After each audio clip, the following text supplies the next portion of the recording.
Ladies and gentlemen, with the current season already being quite dead, I decided to take on the Zero to Hero challenge, so here we are, welcome to episode 1.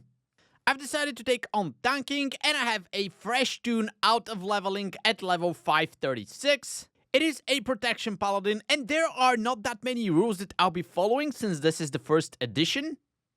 I did disconnect it from my Rider.io account so people do not see my main score, and I think I'll take advantage of everything that I can when it comes to Warbound items and reputations.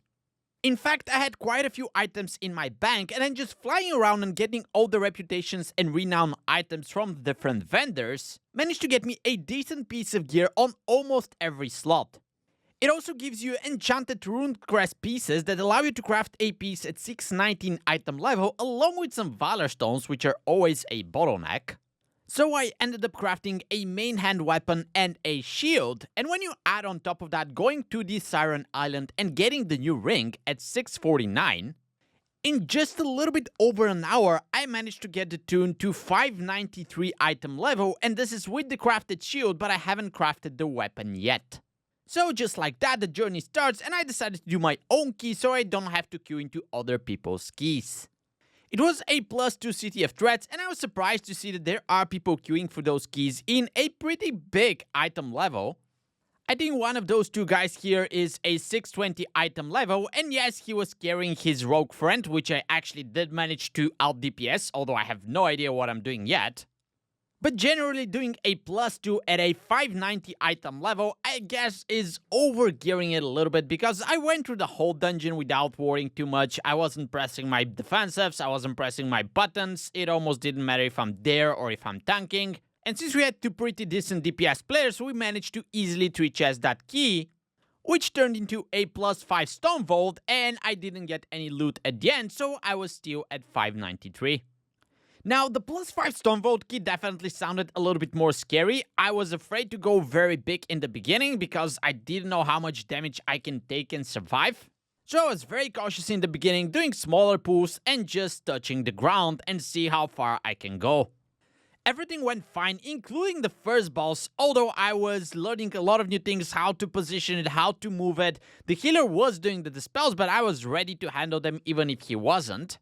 And we also had some pretty geared people as well, which were doing a lot of DPS, so the bosses melted very quickly as it was just a fortified and not tyrannical week. I guess a +5 is not that high either because we were cruising through the key, we managed to kill Skarmorak without too much trouble. And then my confidence went up, so when we were pulling through the Machinist, I did a relatively bigger pull, bubbled early because I got scared that I'm going to die, which turns out was a mistake because there were a lot of mobs that were putting the damage increase debuff on myself. Maybe I should have pulled smaller, maybe I should have been kiting, but I was definitely not ready for this pull, so I just ended up dying straight away. But luckily I lasted long enough, so the group managed to finish the pull even without a tank res me, and we continued on. First red light though, that tanking is definitely not going to be as easy as I would imagine it would be. And there was definitely a lot to learn in terms of what trash mobs are doing tank busters and what do you need to do in order to avoid them. After that, I got a glimpse of why +5 is not that high of a key and how puggan friendly this dungeon design actually is, because on the Machinist boss we killed the small guy with the big robot still being at 40% health. I was getting ready to die and then type in chat and explain to the DPS what they need to do on this boss, but to my surprise, we actually managed to live this without too much of a trouble and kill the boss without anyone actually dying to the pulsing damage. So yeah, these guys are probably never going to learn how these mechanics actually work, and shame on me for dying on the trash in such a low level easy dungeon before that.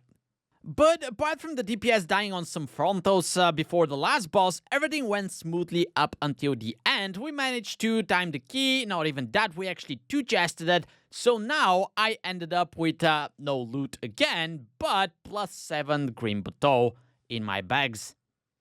Now things here definitely start to get a little bit scary, so I think this is where I crafted my weapon, I got some enchants, I upgraded some gear with the crests that I had in my bag, so I ended up at almost 600 item level before the dungeon started. And it was not a smooth start either, because just on the bridge before the first boss, where you have a brute and an overseer all together, I didn't press any defensives and they actually deleted me from the game. We ended up wiping here, so we were up to 6 deaths even before the dungeon started, but I did start to pay a little bit more attention and play a little bit more carefully. Better late than never, as they say. So it started to go much smoother. We didn't have any deaths up until the third boss, apart from one frontal that the DPS ate in the face. I did had to pull the lava benders before the third boss, because first I wasn't sure if I'm able to execute the cheese strat where the tank goes in the corner and just stays there the whole time. Actually, I did have a route where I was actually planning to pull these, but there were some extra butt pulls before that in the trash packs leading to the third boss, so I was pretty sure we are over percentage. But as someone in my chat pointed out, in low keys it's better to go over percentage compared to under. And we did manage to melt those lava benders pretty quickly, so no regrets there. I then made another stupid mistake on the first corruptor that we pulled. He started to cast his corruption on the shaman, and I was like, ooh, I'm a paladin, I can heal this guy. So I started helping with healing, not paying attention that he actually pulled aggro, so when the corrupt was over, the mob just smacked him in the head and killed him. Definitely my fault. But we learn as we go. We managed to get to the last boss with 9 deaths overall, which was pretty good considering that I wiped the group at some point, which was 6 deaths altogether. It was also pretty cool that I could bubble and clean up some of the tentacles on one of the transitions for the last boss. We did manage to kill it. It was not a 2 chest considering everything though. I think that was pretty damn good, and that was the first +7 that I managed to tank on this tune with not even 600 item level, so I was pretty happy overall. And the key turned into a +8 necrotic wake. Now, nothing else to do. We managed to get above 600 item level with a few more quest upgrades, and now on to the first +8. And boy, was that a key. So, the first pool, obviously, I don't know how to gather and group everything together. Somehow I managed to do it, but I had to bubble, so I have a retaunt, which was obviously way too early in the pool. And then the mob started hitting me, and that hurt. It hurt a lot. It hurt my feelings. It hurt so much that I pressed all of my defensive buttons, maybe even overlapped them a little bit. And yeah, at some point I was out of defensive buttons, I was in forbearance, and I just died. Now, looking back at this thing, there's definitely a couple more things that I could have done, but overall, yeah, there's a lot to learn. Especially in a pool like that. I had the Eye of Tear, I had Potion, my Shield of Righteousness just run out. I had Lay on Hands, which I could have used. I think I was just 1 second off of forbearance when I died. So yeah, a lot to improve. But although we managed to die 4 times, we actually managed to get this pool done. Nobody left at this point, and the druid was like, yeah, dude, respect for what you're trying to do, but he did laugh at me. Rightly so. On we go. The priest healer did die on the first boss frontal, but we battle res him, we continued, and then we do the pull up on the stairs after the first boss.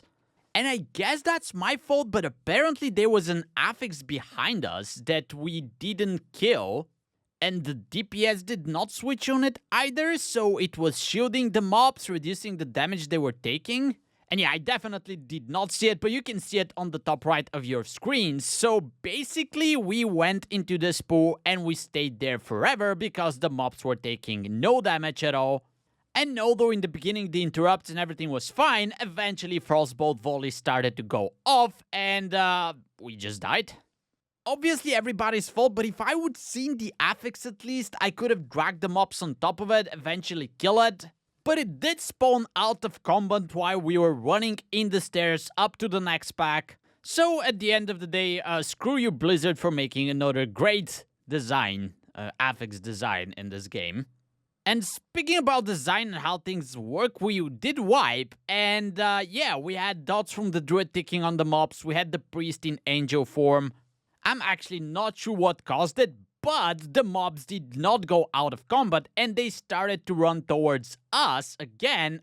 As we were running back to them, we met them halfway around where the first boss actually starts, and they started casting from afar. We ended up pulling a necromancer trying to handle them. I think there was also another affix that went on at this point. So long story short, a complete disaster. We ended up wiping again on the same pack because it didn't reset, and we ended up at 17 deaths just after the first boss of the dungeon, 11 minutes in. All because of that affix that we missed, so again, screw you, Blizzard. Now, surprisingly, nobody left at this point, and we continued on, and it was very smooth from there up until the Necropolis, before the third boss. Which was very unfortunate because we were at a huge time loss already just because of, alright, couple of mistakes, it was not just one. Now, just before the gauntlet starts, I made this pool separately from the last flesh crafter because I didn't want to chain them, and as mobs were dying, I turned my back and I just got smacked by the patchwork. Definitely my bad because obviously I had my back towards him, I had 2 debuffs, so I was taking increased damage, I didn't have any active mitigation. And all of that after I decided to play safe and not pool the 2 packs all together. So a costly mistake because the druid also dies. I managed to come back on time and we don't before anyone else perishes. But that was a stupid mistake that would eventually actually cost us the key. So yeah, better late than never, but lesson learned, never turn your back on mobs if you're tanking. So it was smooth sailing from there. On Stitch Flash, we actually killed the creation way too quickly, so we couldn't actually use the hooks to get him back up. There was another dead from the druid at this point because he thought that the hook is going to go off, but the creation was dead, so that was an extra death there that we could have avoided. We had to wait for another creation to get the boss back down and finish him up. And then we did play good on the last boss, but it was very heartbreaking and unfortunate because we killed it with just 16 seconds over the timer. Maybe deserved considering that we racked up 20 deaths over in this dungeon, but 11 of them were because of the stupid affix. And only if I didn't make that mistake in the Necropolis when I got smacked in my back, we would have actually timed the key, but it is what it is. For a 3rd or 4th key tanking overall, I guess a lot more to learn. The key did turn into a +7 Siege of Borealis, which went pretty damn smooth.